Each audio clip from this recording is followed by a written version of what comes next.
Thank you ఈ అవకాశం ఇచ్చినందుకు.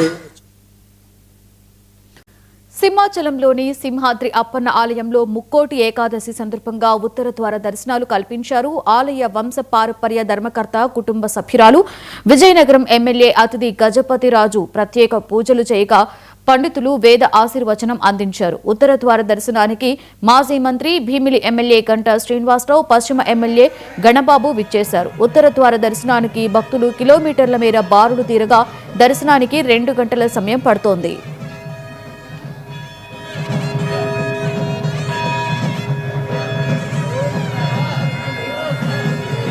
దేవతలందరూ కూడా సంచరించేటువంటి ఒక మహద్భాగ్యం కలిగేటువంటి ఒక పర్వదినం.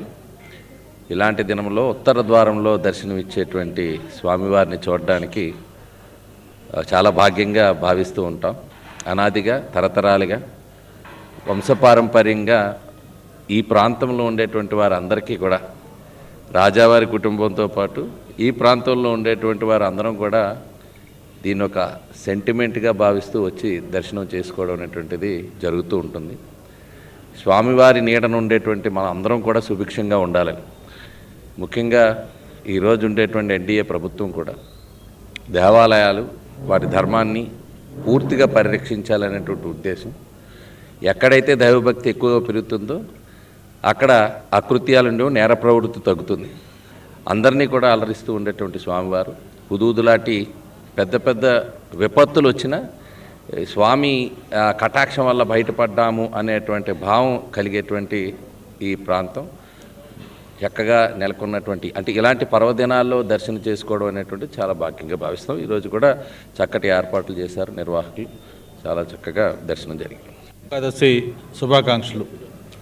మన ఉత్తరాంధ్ర ఎలువెల్పు మనందరం ఎంతగానో ఆరాధించే సింహాద్రి అప్పన్న ఉత్తర ద్వార దర్శనం చాలా అద్భుతంగా జరిగింది. మనకి అందరూ కూడా హిందూ సాంప్రదాయ ప్రకారం ఈ రోజు కోసం 1000 కళ్ళతో ఎదురు చూస్తూ ఉంటాం. మిగతా అన్ని రోజులు ఒక్కరోజు, ఈ ముక్కోటి ఏకాదశి ఏదైతే ఉందో ఇది ఒక్కరోజు. అదృష్టం ఏంటంటే ఈ ఇంగ్లీష్ సంవత్సరం మొన్న జనవరి నుంచి ఈ డిసెంబర్ 30 లోపు ఈసారి 2 సార్లు ఉత్తర ద్వార దర్శనం చేసుకునే అదృష్టం మాకు కలిగింది. పోయినసారి కూడా జనవరి 10న ఈ ముక్కోటి ఏకాదశి వచ్చింది. మళ్ళీ ఈరోజు 30వ తారీఖున ఈ సంవత్సరంలో 2 సార్లు స్వామివారి దర్శనం జరిగింది. బ్రహ్మాండమైన అలంకరణతోటి స్వామివారికి ఉత్తర ద్వార దర్శనం చేసుకోవడం జరిగింది. ఇప్పుడే అతిథి గారు చెప్పినట్టుగా ఏదైతే ఈ రాష్ట్రం ముఖ్యంగా మన తెలుగు ప్రజలందరూ కూడా సుఖ సంతోషాలతో సౌఖ్యంగా ఉండాలని, ఏదైతే ముఖ్యమంత్రి గారు కళ్ళగంటా ఉన్నారో ఆ కళ్ళన్నీ కూడా నెరవేరాలని, ఈ రాష్ట్రం పురోగతి సాధించాలని, ప్రత్యేకించి రైతాంగం కానీ మహిళలు కానీ యువత కానీ అందరూ కూడా సుఖ సంతోషాలతో అభివృద్ధి పథంలో పయనించాలని కోరుకుంటూ, ముఖ్యంగా కొద్ది రోజులుగా చూస్తూ ఉన్నాం విశాఖ నగరం ఏ విధంగా అభివృద్ధి ఉందో చూస్తూ ఉన్నాం. గూగుల్ రాకతోటి ఉత్తరాంధ్ర ముఖచిత్రమే మారిపోతూ ఉంది. ఆంధ్రప్రదేశ్ అదే ఉత్తరాంధ్ర మొత్తం అందరికీ వెళ్ళిపోయిన సింహాచలం అప్పన్న స్వామి దర్శనానికి వచ్చినందుకు చాలా ఆనందంగా ఉంది. ఇవాళ మేడం గారు అలాగే గణబాబు గారు ఇలాగే మొత్తం అందరూ వీఐపీలు ఏర్పాట్లన్నీ బాగా చేశారు. అలాగే వీఐపీలకైనా కాదు మొత్తం సామాన్య భక్తులకు కూడా కంటిన్యూగా ఏర్పాట్లు బాగా చేస్తున్నారు.